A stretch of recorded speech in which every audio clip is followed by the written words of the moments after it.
todos, sou Luiz Rodrigues, gestor de crédito da Quartas. Estou aqui para falar sobre o fundo Quartas Renda Fixa Crédito Privado no mês de agosto.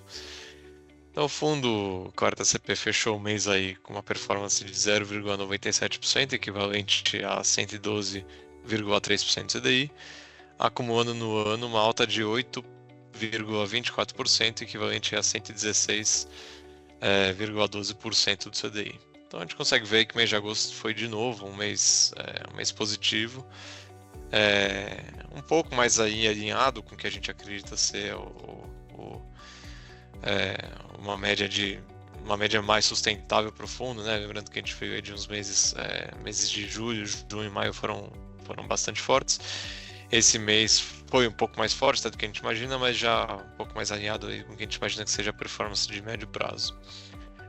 E um pouco da explicação disso tá enfim, né, quando a gente olha tanto o carrego quanto o ganho de marcação a mercado, a gente teve os dois impulsionando positivamente, mas até uma maior relevância aí para a parcela de carrego dentro do fundo, tá? Então a parcela de ganhos de marcação a mercado foram até menos relevantes. Quando a gente olha para o mercado como um todo, a gente vê um pouco da continuidade do movimento, né, de fechamento do spread, mas muito mais marginal.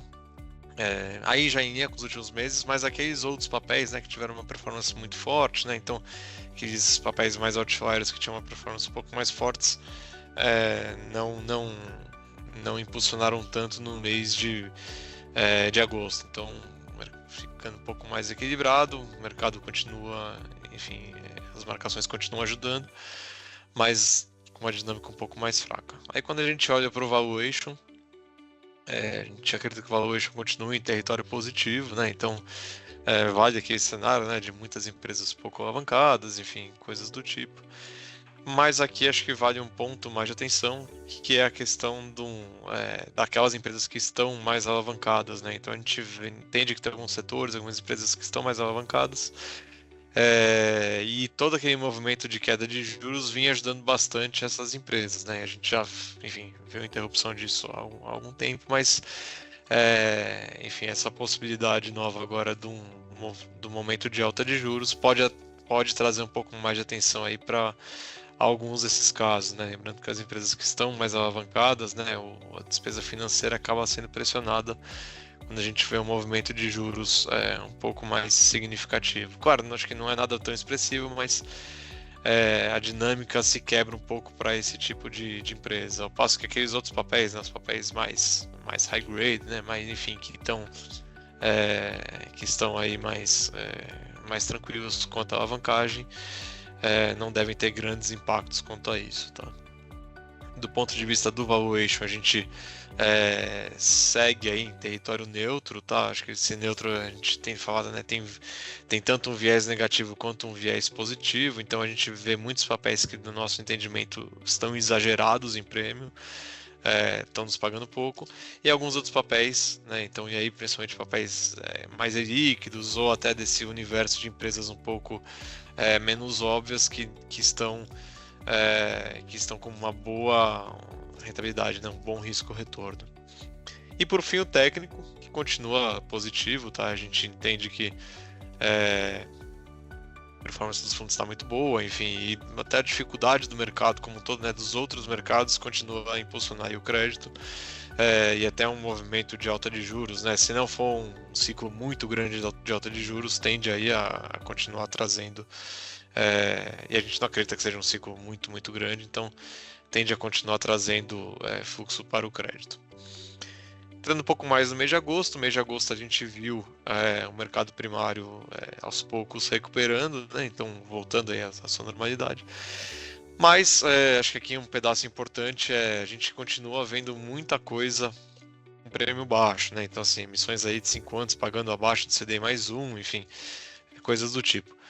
Aqui vale, né, o comentário que a gente tem feito, né? Então a gente tem tentado aí evitar ao máximo esse tipo de emissão, então ficando de fora desses papéis e priorizando aí os que a gente entende que tem uma melhor relação risco-retorno, tá? Claro que tem que tomar sempre muito cuidado, a gente está falando de relação risco-retorno, né? A gente não vai aqui aumentar risco de carteira, entrar em coisas que a gente não entraria. mas sim a gente procurar papéis que estejam menos, enfim, menos demandados. Então, na verdade, acho que o melhor ativo que sintetiza isso para a gente são os FDICs, tá? A gente tem focado nossas atenções aqui, a gente sempre gostou bastante disso, mas a gente tem até aumentado a exposição disso em carteira, porque a gente entende que aqui o técnico é muito mais leve. Então, se você pega uma debenture, o prêmio que ela nos pagava há 1 ano e meio atrás, o prêmio que ela paga hoje, a variação é muito maior do que um prêmio que um FDIC pagava 1 ano e meio atrás e que ele nos paga hoje. Então, ele é muito menos volátil, justamente porque não tem essa pressão técnica, porque a gente entende que isso foi muito gerado por fundos muito grandes, de assets de bancos muito grandes, etc., que tem pressionado muito o mercado. E aí esse mercado de FDIC acaba sendo um pouco mais nichado e fica um pouco fora dessa pressão toda. Então a gente tem aproveitado bastante isso e focado as nossas alocações nesse tipo de papel e em outros, enfim, eventualmente outros papéis aí que a gente entende uma melhor relação risco-retorno. Mas a resultante, a gente tem carregado um pouco mais de caixa no fundo, isso já tem alguns períodos e temos intensificado isso, e trabalhado com uma carteira mais curta.